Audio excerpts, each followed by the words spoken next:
In yet another historic feat, the Indian markets achieved another milestone today. Nifty 50 has now scaled the 23,000 mark for the very first time. Meanwhile, the 30-share Sensex has also reached a new record high, climbing above the 75,500 level for the very first time as well. Nifty has now gained nearly 1,200 points or over 4% in just 10 sessions, outperforming most global stock markets. Earlier this week, Indian markets also touched the 5 trillion rupee market cap, adding the latest 1 trillion in just 117 days. So what's driving this unprecedented rally? Let's try and understand 5 factors that are pushing the bulls forward. The biggest factor, perhaps, are the Lok Sabha elections. The most recent 1,000-point surge for the Nifty began on May 13, coinciding with the fourth phase of the ongoing general elections. Investors celebrated the improved voter turnout in the fourth and the fifth phase, particularly as more northern states cast their ballots where the BJP-led NDA government has a strong presence. Political leadership's stated confidence in the market has also played a significant role.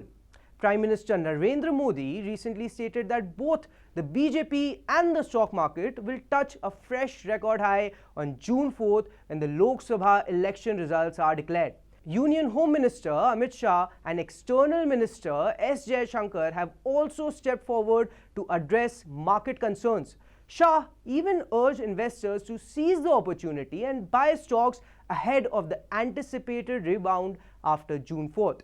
These reassurances from the top leaders and positively influence the market sentiment. Then there are foreign brokerages that are suggesting that the recent election-related investor concerns were unwarranted. Bernstein, which is a global wealth management firm, for instance, expect the short-term stock market rally either leading into the elections or the week after the results if Prime Minister Narendra Modi is re-elected. That said, the brokerage sees profit booking thereafter as the reality of execution and valuations emerge.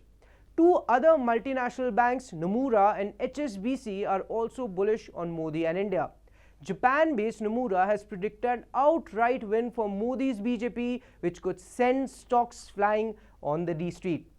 Analysts at HSBC went a step further, anticipating a 323 win for BJP compared to 303 seats in 2019, with NDA coalition reaching 377 tally this time around versus 353 in the 2019 general elections.